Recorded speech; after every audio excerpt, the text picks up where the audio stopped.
And it would be a worrisome start to the season, 35-17 in a loss against a division rival Buccaneers. And what's even better is we answered back the first loss with 2 straight wins.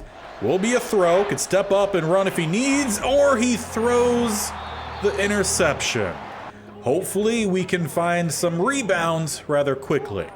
And we would respond with a big win over the Cowboys 28-24, but then we would see 2 straight losses, including a 42-28 loss to the Eagles. With a pocket, going up and picked off, he underthrew. I believe that was Smith, and that will seal it. The first down from Stevenson, and it's a loss when we really could have used a win. But apparently, that was the loss this team needed as we rattled off 3 straight wins to carry us to the Week 12 bye.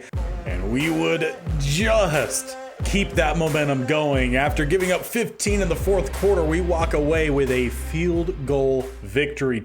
Though after this, things hit the fan once again as the defense has struggled the last 2 games in sealing late wins. As it's 41, we don't score as we drive down the field. We get a garbage time touchdown.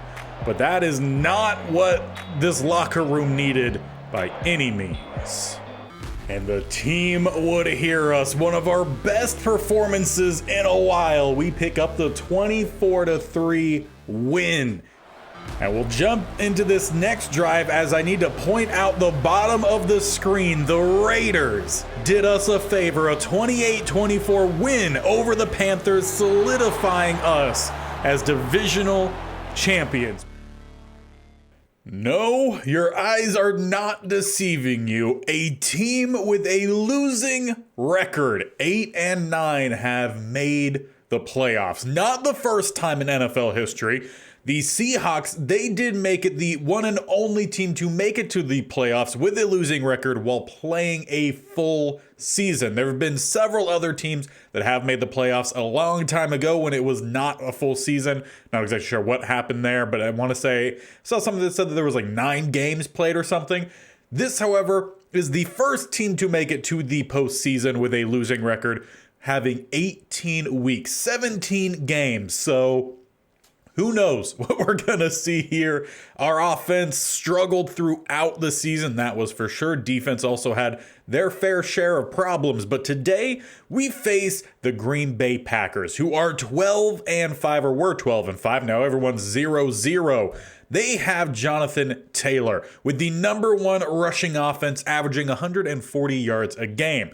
Their passing is one of the worst, or actually was the worst in the league, which is kind of the opposite of our offense. 21st in rushing, though 2nd in passing. But what our defense is really made to do is stop the run. Our entire defensive line are made out of defensive tackles. We've got some good run stoppers, so hopefully we see ourselves have a pretty good game. This will probably end up being pretty defensive as they are the number 1 points per game for defense, 17th in passing yards, and 3rd in rushing. But we're also going to try to be rushing the ball. I checked different playbooks to see if I could find something that would give us what I'm looking for, which is taking the ball out of Young's hands a little bit, because he is just a turnover waiting to happen. However, the only thing that really fits with our vertical power run, it's the same for all of them. I think there's only 3 different playbooks that actually use the vertical power run. That is Buffalo that we have been using. The Lions also use it. And I think there was one more, though I can't quite remember. But they're all the same. Offense uses power runs while attacking the intermediate level of the field frequently in passing. I want to run frequently and pass even less often. So we'll see if I have to jump in a little bit more today to help control the playbook for the offense and let the defense be the defense. But let's meet our opponents today. Their top 5 are all in the 90s, with Jonathan Taylor at 94. They got DJ Moore at 91, as well as Greg Newsome, Kevin Byard, and Levante David, all 91s. Their quarterback is going to be Aiden O'Connell. 2nd year out of Purdue, he's a 72. Probably why their passing game is one of the worst in the league, though they've got running backs galore. Taylor at 94, Akers at 80. They also have a rookie in Crockett at 77, and a second rookie in Watford who's a 76. So no matter who's out there, they could be a threat. As for their receivers, how much they utilize them, we will see. We saw DJ Moore earlier. They also have Curtis Samuel, an 83, and Kendrick Bourne, an 80, with some younger guys down the line. Tight end, they have Dalton Kincaid, a fantastic young tight end, and Tucker Kraft, pretty solid guy as well. Getting to the trenches, it starts with Aquanu, an 84. We know he's a good power blocker. Damian Lewis at left guard, a 75. They also have Ballantyne, however, he is injured for this one, who they could have probably used at center, as they have a lowly 69 overall in Oluwatimi. Probably butchered that pronunciation. And then on the opposite guard spot, they have Glowinski at 73. So they definitely could have used Ballantyne, and Walker Little rounds them out at right tackle, a 74. So not a dominant group. Defensive line starts with Emmanuel Agba, a 78. Deatrick Wise Jr., solid edge guy, who's an 80. They also have Devontae Wyatt, who's a 75. And down the middle, Harrison Phillips, an 82, with Triplett, a rookie, though he is injured. So their backup actually is also injured in Wharton. So they're going to have to rely on a thin group of defensive linemen, and also including Romeo Aquara. As for their edge guys, they have Matthew Judon, an 89, solid edge. As they get to the opposite side, Jamin Davis, more, if I'm not mistaken, I believe he's more of a off-ball backer, though they do also have Wosu. As for their other off-ball backer, we saw Levante David, solid. They also have Quan Alexander and Monty Rice. Getting to their secondary, Greg Newsome we saw earlier, fantastic. They also have a rookie in Jeremy Barkley, though not injured as most of their other rookies were. There's also Caleb Farley, a 76, and Darius Phillips, a 74. Safeties at free, we saw Bayard at strong, Jabril Peppers. Yeah, the team is very well built, and it makes sense why they went 12-5. So it'll be a tough matchup today for sure. I expect it to be pretty defensive as long as our defense actually shows up. Now, obviously, if you've been around this series so far, we were in the playoffs last year. We were out or knocked out in the divisional round, and it changes when we get to the playoffs. As the last episode was, it was the entire offseason and regular season. Today will just be this one and only game. If we win, and this video gets 50 likes by 12:30 Pacific time tomorrow, the next round, the divisional round, will be out. If we don't hit that like goal, no problem. We just do the typical Wednesday, Saturday upload for this series. So how many games we get through kind of depends on the team as well as you. So be ready to hit that like button, and we will jump back in to the playoffs against the Packers.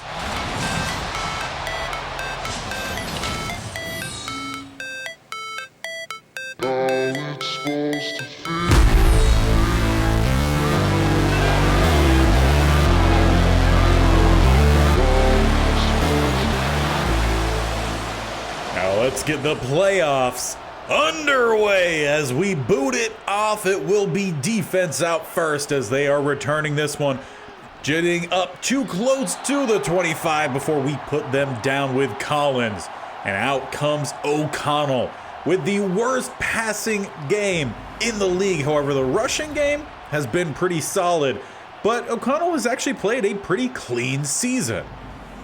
And it'll really just be up to our defense to wreak some havoc. Stop the run, that is most important, as we start with the double A gap, though back out, get a little bit of some pressure, and the pass is just off. That will probably be the key today to ensure no passing, is to make sure we get in the face of O'Connell. We've got some decent cover guys out there, some backers that can do some coveraging as well. We just need some pass rush, and to stop this rush, as there goes Taylor for a gain of 8.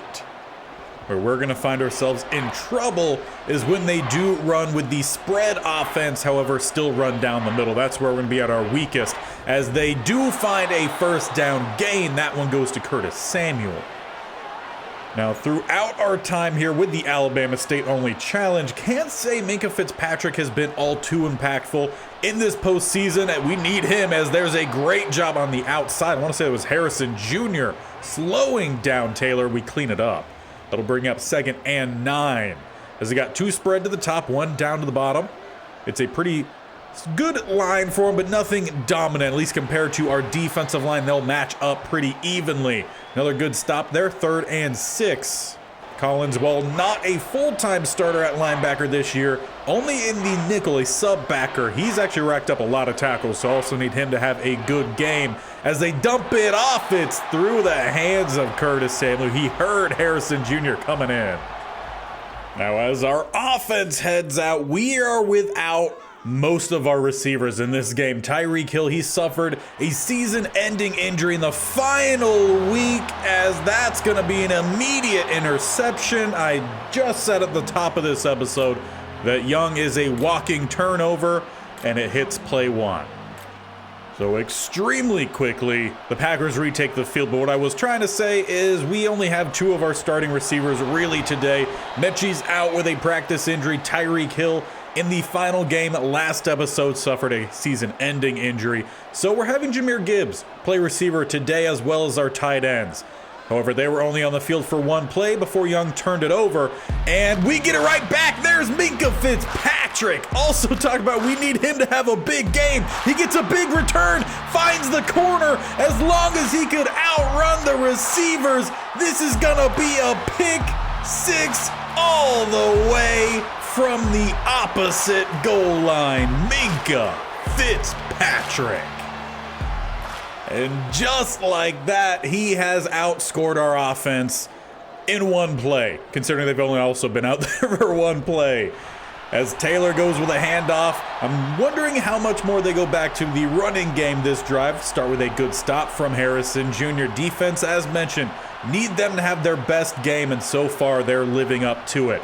As they do go back to Taylor, trying to find some space, he will pick up a good bit there, leaving 3rd and 2.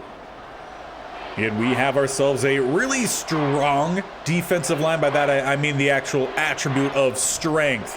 As they go up top, it's a good stop. Harrison Jr. flying out there, leaves them with 4th and inches. Now we get to see if Young can do any better this time out. Just hand off the ball. That's all I want them to do. As Young tries to just buy time, just get rid of it. Thank you. And hand it off next time, as now Jonah Williams shaken up on the play. That's going to bring out Bozeman, and Williams will be leaving the field on top of that. Throughout the course of this season, even last year, he did suffer pretty regular injuries, so Bozeman stepping in, he's seen a lot of starting play. As Young throws, Everett doesn't want to catch it. Luckily for us, neither does the Packer defender. But that does leave us with a 3rd and 10, as we got 2 up top, 1 down to the bottom. Gibbs, like I said, he's going to be our slot receiver today. Hopefully he doesn't have to do all too much, as Young goes to scramble. It is close. A 4th and 1 at the 39. And that extra little shove there from David should have been a 1st down, but either way, the offense is going to stay out here. Going for it early in this game, handing it off down the middle. Jacobs will pick up the 1st down, finally getting him a carry. And hopefully we see our OC go his way a little bit more often. Otherwise, we might have to take over that department. As Young making a check at the line, will be another throw across the middle behind the target, but holding on to it. That is Williams. The only one of our normal starting receivers out there. Sims is also going to see a lot of playing time today. He's made plays throughout our time this series, so hopefully we continue to see that as Jacobs holds on to it. Of course, it's him as well as Harris, really the only 2 running backs today, with Gibbs having to play receiver. So we'll see how this rotation works out, and if we have to make a signing moving into the next game, as that pass just too short. Emmanuel Ogbah swats it down. But like mentioned, we still might have to make a signing at receiver if there's one available, as we swing that one out to Gibbs. A great way to utilize him as a receiver. A little bit of some RPO. I like it. Apparently our OC does know how to call some plays. It's just not exactly how we'd prefer. 3rd and 3. We do not elect to snap the ball. We will send it into the 2nd quarter. Defensively, we played great in that 1st quarter. Offensively, we made some plays here and there, but we also coughed it up on the very 1st play. But considering what we've seen from Young in both this series and the Panthers franchise, it all makes sense. As we hand it off, it's Jacobs getting to the outside and picking up the 1st down. Was a little worried when he decided to cut it, but he was smart. He got what he needed, giving us a fresh set at the 32, and that one a little bit behind, intended for Sims. These throws just a little bit off, and in the NFL you can't be a little bit off. That's when the defense will make you pay. 2nd and 10, looking for another throw up top. That one through the hands of Williams. He heard the incoming defender.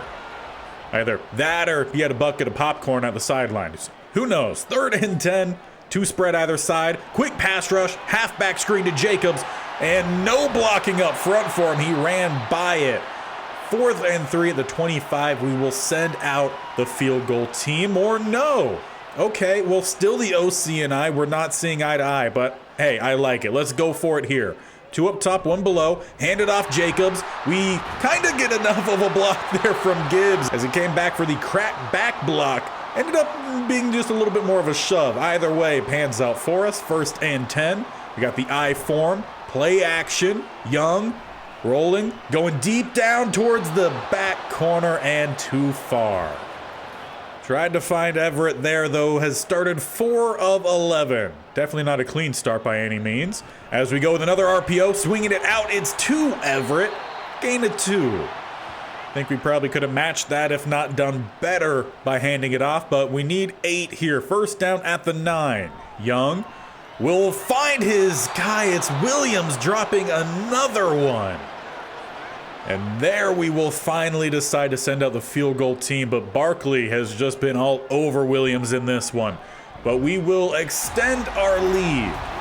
Makes it 10-0 as the Packers head out for their next offensive drive. Seeing what they can do, they haven't moved the ball very much yet. But with Taylor, just keep feeding him and he will break one off eventually, as he's had 7 carries, 25 yards already, leaving him with 2nd and 7 at the 25. Double A gap look for us, though we back out into coverage. And they're off the mark with O'Connell. He had his guy, Harrison Jr. was flying in to help get the stop, but should have had that one. Now a 3rd and 7, an empty look, trips up top, 2 down to the bottom. O'Connell has time and finds his target that time. It is DJ Moore. I could very easily see why this was the worst passing team in the league this year. Just the throws have been off. As he rolls towards the top, under pressure, delivers a good one. Curtis Samuel breaks first contact, but not getting by Collins. He's been flying around today, not only on defense, but he's also a regular special teamer for us. 2nd and 12, back to the play action. O'Connell, clean pocket, though it ends up collapsing, and he gets rid of it just in time. Travius Adams getting back there leaves them with 3rd and 12, another empty set. 2 up top, trips below. As they go with the tight end screen, and that might be a late hit. I believe Allen got back there just a split second too late. Or actually, check that. It was not Allen. It was Dalvin Tomlinson. It was still a call that could have gone either way. That's how close it was. But they give it to the Packers as they will pick up about 5-6 yards the following play. That gives O'Connell 50% completion on the day. Neither one of the quarterbacks in this one being all too accurate. 2 up top, 1 down below on 2nd down, as that could have been a pick if Harrison Jr. just heard the pass. Then he could have caught the Oski. Instead, 1st down for the Packers as they're at the 35 with a bunch up top. DJ Moore down by himself at the bottom. Will be another throw. Pass rush arrives again. We're getting hits in on O'Connell, not quite getting the sacks yet. But as long as we're forcing him to throw the ball, I feel like that's going to pan out better for us, though. A run formation here. They do give it to Taylor with a couple lead blocks, and he will pick up 9. Once again, coming close to breaking that one away. Instead, 3rd and 1 as they got 2 spread either side, and a lot of early movement there. Now, who's it going to be on? They're calling it on the Packers. Back them up. Make things a more likely throwing down here as they got 2 either side once again. O'Connell from the pocket. Going up top. That one is not thrown for a 1st down by any means, as now Montravius Adams, a bit shaken up. He's going to have to leave the field as well. And with that, the Packers send out the field goal unit, and they will get on the board. And after having to wait to get into this, because we did get some updates on the injuries and none of them are good for us, we got a delay of game. So thank you for that, Madden, but we have a free timeout essentially before the end of this 2-minute, and we will slide or dive as the ball pops out. Young, just slide. It's that that easy. But of course, it never is really that easy with Young. Had the first down, just had a slide. But Packers take over. Immediately we get pass rushes. They go towards the end zone, and just like that, it's tied up. Jonathan Allen's injured as well. The last 3 plays couldn't have gone any more worse than they just did. Packers officially tied up with the PAT. You know, sometimes you just have to sit back and enjoy the weirdness of what is Madden. We're stepping back out here, and we're going to set up an RPO. Get this one out to Gibbs with a little bit of some lead blocking. I say a little bit, and that's really what it was. Just a little bit of some lead blocking. We'll keep with the same look. We got all of our timeouts, and we need to get down the field and take back our lead before this half is over, as we might have, and no, we don't have. Jabril Peppers takes it away. Intended for Jacobs. Packers now have the opportunity to take the lead. And if I'm not mistaken, as it forced me to come out for this drive, I typically don't play with the defense, but if I'm not mistaken, Young has had a turnover on essentially every single drive as we get the ball back. It's Fitzpatrick. Madden has gotten weird here in the last 2 minutes of the first half. Neither one of these offenses can just maintain possession, and I'm just going to leave it to them. I wanted to manage some clock, but clearly Madden does not want me to do that, so we're back sitting up here in the booth as our OC calls the plays. 2nd and 10 after the drop from Sims. Again, we just need field goal range, probably looking at 20 to 25 yards away, as Young throws what's gonna be a pick 6, I am sure. So off the mark. These quarterbacks are horrific in this wild card matchup. Though somehow at the end of the craziness, it's actually panned out pretty well for the Packers, as they have taken the lead 17 to 10. Young, you just amaze me in both series as how good your ratings can be, yet how awful you can play. But we continue to give you a chance. We spend our first timeout. We got 2 remaining in 56 seconds to try to get a touchdown now. As we find Gibbs, he gets clobbered. But it's fine. His O-lineman there to help him out. Also lay out his layer outer. I'm sure there's probably a better way of saying that. 2nd and 10. We make a change here. 53 seconds left now. Young from the pocket, going up top and off the mark from Williams, who also has equally played to the level of Young. Obviously, that one a little bit behind him, but just turn around and make the catch. You're an NFL receiver. 3rd and 10, we will go with a throw, and we have Williams that time. Gonna call a timeout there? No, instead, we get back to the line quickly. Got a weak I formation. We'll throw out of it. Young, across the middle, he finds Sims, who keeps on his feet, down inside the 20. We call our timeout there with 24 seconds left. We got 1 more remaining. Got 2 up top, 1 down to the bottom. Young in the pocket, delivers it back down to Sims, but it's Newsome with the pick. That is 4 interceptions in the first half, and hopefully we are done here with this half.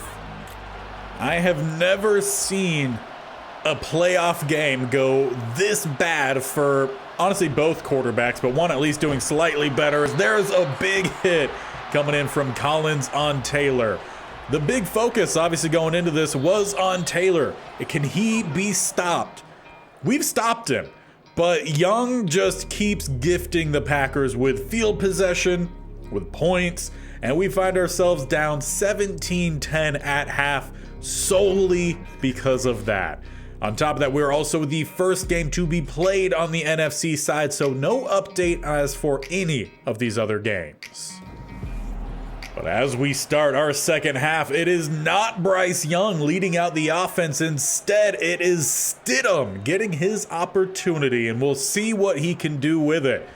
You never know. Sometimes you just need to change up the quarterback, and obviously that was a accurate throw. Just knocked away, good play by David. And in a way, I'm also hoping that switching the quarterbacks also gets Jacobs more involved as they go with the play action instead. They'll dump it off to Jacobs, flying around as the Packers defense, only a gain of 1. But to this point. We haven't turned the ball over this drive, so that's a positive. Empty set on third. Stidham going deep upfield, and, well, I talked too soon. At least that one works as an arm punt. Packers get another pick. They start at midfield. So depending on what this defense does this drive, I might just start taking over for the offense and run the offense because it's just broken right now. As O'Connell finds his guy deep downfield, down to the 10 goes Austin the third. And honestly, I'll still probably end up jumping in with the offense, even if we do give up a touchdown here, though hopefully we stand tall. Just give up a field goal, though. Taylor gets his play, shook the corner, and they are in with a 2-score lead. Now let's try to run this offense how it was supposed to be ran today, and that is through Josh Jacobs. Down the middle, he will pick up 3. Now, just because we're going to run through Jacobs doesn't mean we're not going to be throwing at all. Things like an RPO will definitely be utilized as we hand this one off instead. Picking up the first down is Jacobs. Now, let's get back to the line a little bit quickly here. See, with us having a couple short plays, if we can then draw them down, try to get something off of it. Coming across, it's a bad throw from Stidham, though covered well. But those are probably the only throws we're really going to see. I don't expect us taking many, if any, deep shots with Stidham. Get down the field again with Jacobs, picking up 7, leaving us with 3rd and 3. Now we're just going to make sure we pick up that fresh set. We got 2 spread to the right this time, 1 to the left. RPO dialed up as we will keep it with Jacobs, and he will get close, and now he is injured.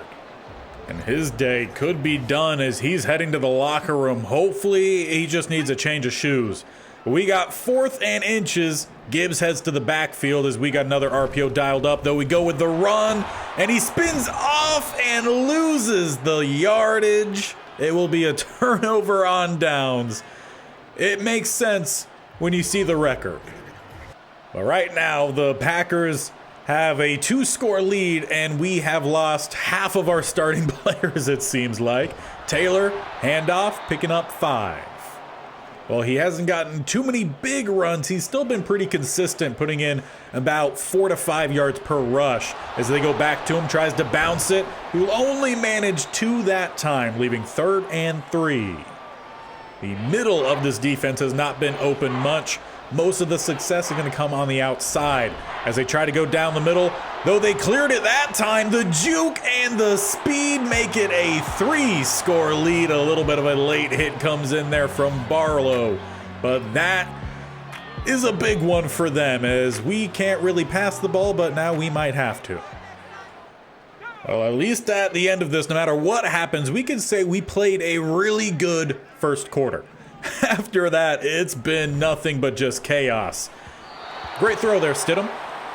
In fact, that throw so great, we're going to reward him by sending him to the bench. And we're going to bring out Young. Not that that necessarily is going to help us out much, but we'll just see what happens. As Williams coming across, he does not get the catch. He drops it again. That's his 4th or 5th drop today. And honestly, at this point, who knows if he's even going to be with the team moving into next year. We might need to find ourselves a new receiver because he has done this consistently. As it's a great catch from Sims, but Young threw that about 4 yards past the line of scrimmage. But honestly, if there's any chance of us getting back in this game down 21 points, we need to get a first down here. We'll see how likely that's going to actually be able to happen as we got our guy trailing Williams. Adjust to the ball. Young, throw it accurately. It's a turnover on downs. And honestly, even with the play we've seen from Young, just talking about what we said with Williams, maybe we trade away Young too, bring in Mack. He plays well in Madden, as that might be offensive pass interference. I don't know what they're going to call here. And of course, they're going to actually call it on the defense. That makes a lot of sense. You got the guy who's jumping up to get the catch, which is our guy, the interception. They hit us, and yeah, they get a easy walk-in score, 3rd on the day for Taylor. Well, this one has gone extremely downhill. But if there's ever to be a fun comeback, now would be the time. Down 28 points, offense heading back out. How many turnovers can we rack up? Well, I'm sure we are going to find out. As we hand that one off, it's a gain of 3 for Gibbs, having to play multiple positions today, especially with the fact that Josh Jacobs is not returning. 2nd and 7, got the I form dialed up here. As we hand it off, Gibbs nowhere to run, and Jabril Peppers, he's just auditioning for the WWE. 3rd and 7. As we make a change here, head 3 down to the bottom. Instead, we're going to make it an empty set. 3 up top, 2 down to the bottom. Young, what do you got here for us? On 3rd down, up top, and held onto by Everett. So far, he's played better than our receivers have. Well, can't quite say that. Sims has done well with his opportunities whenever we've thrown the ball his way. But we've actually gone more to Williams despite the 28 drops. Only a slight exaggeration. 1st and 10 at the 36. Drop back. Young going downfield and missing the mark. Injury, though, for the Packers, it is Wise Jr., one of their few defensive linemen who wasn't injured, though for some reason I feel like he was. I don't know. 2nd and 10. Young, rolling, throwing down to the bottom, and again, off the mark. He is 10 of 28. Plus, on top of that, about half of his completions, you could also say, are interceptions. That's just how bad it's been. Stidham's also thrown an interception, missed a lot of his throws. This team does not look like they should have been in the playoffs whatsoever. An exception should have been made as Harris nearly picks up the first. It is 4th and inches. But as I was saying, yeah, any time that there should have been an exception made for the divisional rule, it probably should have been this time. As Latu comes in, he picks up the first. We'll just take anything we could get at this point. The offense has not managed any points today. We have a field goal from the special teams and a pick 6 from the defense, as there goes 84. I think that is Dixon, the UDFA receiver. He too getting some playing time, and I want to say he's a 62, 63 overall. That's what we've had to rely on today. As there's going to come a sack fumble, Harris gets on top of it. That is another near turnover for Young. He's already accounted for 4, if not 5 today. And mercifully, we head to the 4th, down 38-10.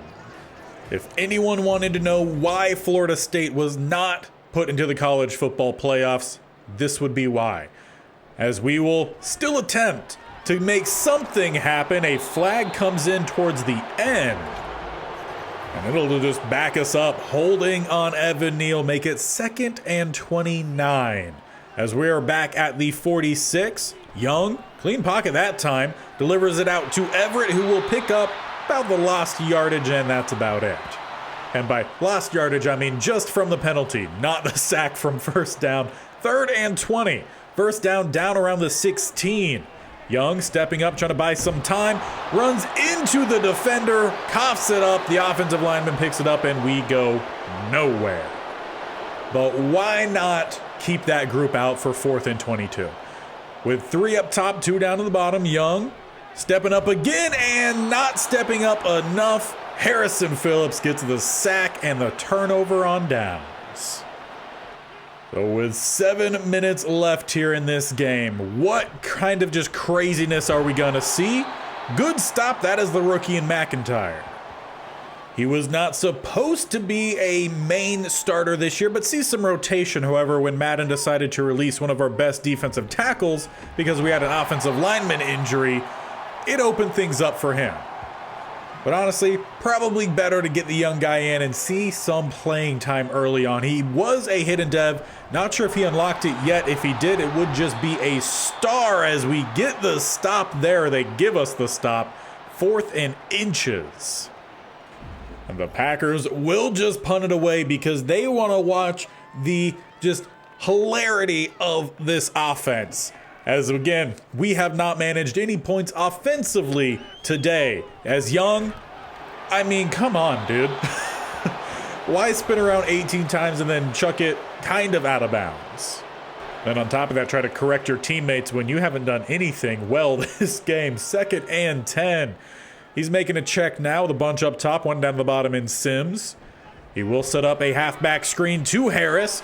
And that's one of the slowest spin moves I think I've ever seen.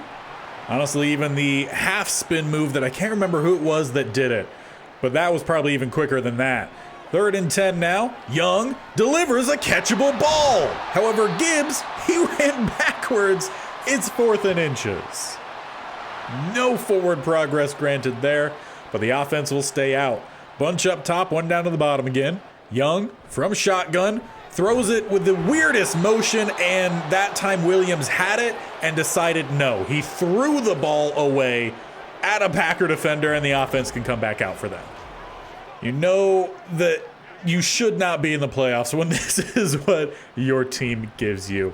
As they hand it off down the middle, Taylor will pick up a couple, leaving them with 2nd and 8 as they are now running clock. Thankfully, another quick stop there towards the top as now Curtis Samuel a bit shaken up. Hopefully doesn't end up taking him out of the playoffs because the Packers, they are moving on. With about 3.5 minutes left in this one, another run for Taylor, not picking up the first down. 20 rushes, 103 yards, 3 touchdowns. Though at the same time, he hasn't felt that big in this game. Though he sets them up for another field goal attempt, and they will make it 41. And we will maybe have time for one more drive here. I would love the offense just to get in the end zone, as the last time that this group will probably play together. As they find Sims, no, does not find Sims, knocked out by Farley. We are definitely going to be making a lot of changes to skill positions, I feel like, at least offensively going into next year. Offensive line, they're pretty solid. But defense got to see a lot of work as there's another drop by Gibbs. No one's been able to hold on to any of these passes today, or even the ball just in general, including Young's about 18 fumbles. As he has a clean pocket here, he has Williams, and would you look at that? He caught the ball. Crazy what happens when you actually try. 1st and 10 with about 2.5 minutes and counting. Young once again gonna roll. Has his guy, it's Harris, seen some more play time today, again because everyone on the offensive side has just gotten wrecked. And we will hit the 2-minute warning. Can we find any big plays here outside of, what, the field goal we had and Fitzpatrick getting the pick 6? That's pretty much the only good we've seen from us today. 2nd and 8 at the 38. Young looking to throw, rolling towards the pressure, then goes cross body, and Williams is setting a record for most amount of drops in a game. Not even the Kansas City Chiefs of the earlier part of this season could rival. 3rd and 8, Young, down to the bottom there is Everett, the only one who's catching majority of the passes thrown his way. That is the 18th completion on 41 attempts from Young, and he also got benched for a few drives. Down to the plus territory, 40. Young going deeper downfield. There is Sims, and there we go. We are in the end zone. We can score somehow, but that will do it for us here in the playoffs. It was truly and horrifically one of the worst playoff games I have ever seen, or just games in general. Obviously, the offense, we had our injuries, and more injuries occurred throughout the game, but we started off pretty well. We were up 10-0 until about halfway in the second quarter, and then from there, straight downhill, and leaves us with a lot of work to do. Well, I hope you enjoyed just the absolutely comedic showing of what we just saw there. 41-17. That is why an 8-9 team should not be in the playoffs, but that will end our season 2. Next episode, which will be out on Saturday, will be once again the entire off season and regular season of season 3. And then if we find ourselves back in the playoffs again, well, then it'll go back to this format that we saw here today. But a quick little preview of things that may happen next episode. So obviously Bryce Young has been horrific. We could look to trade him. There's a couple other options for quarterbacks. There's Tua. That would probably require too much for us to trade for. There's also Mac Jones, and I always see Mac Jones actually put up a really good score line in this style of series. So Jones could definitely be someone we could look to go after, and we probably wouldn't have to give up much, if not also get some picks in return, because I believe Young is a higher rating. As for the receiving group, Jameson Williams has just been bad. Simply put, he's been awful. He can't catch the ball. He has speed, plenty of it, but he doesn't use it because he doesn't hold on to the pass. Haven't seen a whole lot from Mechie. Sims is getting older, but he's been phenomenal for us out there. And Tyreek hasn't really been that dynamic. So we do need to find some receiver help. There's plenty of options out of Alabama. And I'm sure there's also some Auburn guys as well. But definitely towards the top, there are some guys we could look to go after. Obviously, Devontae Smith, Williams, and then maybe something might be able to bring in Devontae Smith, and that'd be a really good receiver for us. There's also Amari Cooper, though on the older side, potentially he might be easier to trade for because he is older. We'll definitely take a look at all of our options. Of course, can't forget there's also Jalen Waddle, who's still a 90 plus overall. We also have Jerry Jeudy as an option. He's 85, so still higher overall than that of Williams, and maybe that would be closer to a player-for-player trade. And unless I missed someone, it does look like the highest rated Auburn receiver is going to be Darius Slayton. If he's available in free agency, maybe, yeah, we do pick him up, but there are a bunch of options for receiver, and that's something we might definitely need to look to address. As for the offensive line, we are pretty solid across the board. Only spot that we might need to address would be at center, mostly because Ryan Kelly is getting up in age. He's going to be turning 32 after this episode finishes. As for guard, Jonah Williams has been all right. He's on the younger side. We also have Bozeman, so we're pretty solid with that spot. And just Evan Neal just needs to continue to grow. He's a young option. We really do need to find a true edge rusher, 2 true edge rushers going into next year. We've had Deshaun Hand, who really hasn't done a whole lot in terms of picking up sacks. Sacks just in general we haven't gotten. And Dalvin Tomlinson, he's going to start regressing a little bit more. We do have McIntyre, who could help fill in that role. But if we could have McIntyre and Allen and then actually have some edge rushers, that would really help out the defense. If we could find maybe someone for the linebacker group, that would be great. Collins had a good year, but he's going to be 31 and regressing. Corners, we definitely do need to find another option because Eddie Jackson is going to be turning 31. He's a safety that we've moved here. We did trade for McCreary. Maybe we look to see if there's another trade option for us. Barlow wasn't anything too impressive this year. Battle, I don't feel like did a whole lot this year. Didn't see the other Battle. Minka Fitzpatrick, he shows up occasionally. Need him every single game. So there's definitely a lot of work we're going to do to this roster at the start of next episode. So make sure you do not miss out, as sometimes we have some really good competitive games and sometimes it's hilariously bad like it was today. Hit the bell icon if you have not already, or scroll down and hit the sub button so that way you can stick around and watch the shenanigans. It also helps out if you tip that bell icon so you'll be notified of when these videos go live. This series every single Wednesday and Saturday, though. We also have the Panthers traditional franchise, where Young is also kind of crazy, not as much as he was today, but still crazy. That series every single Monday, Tuesday, Thursday, and Friday. So you guys got 6 videos every single week. And next time, we'll see.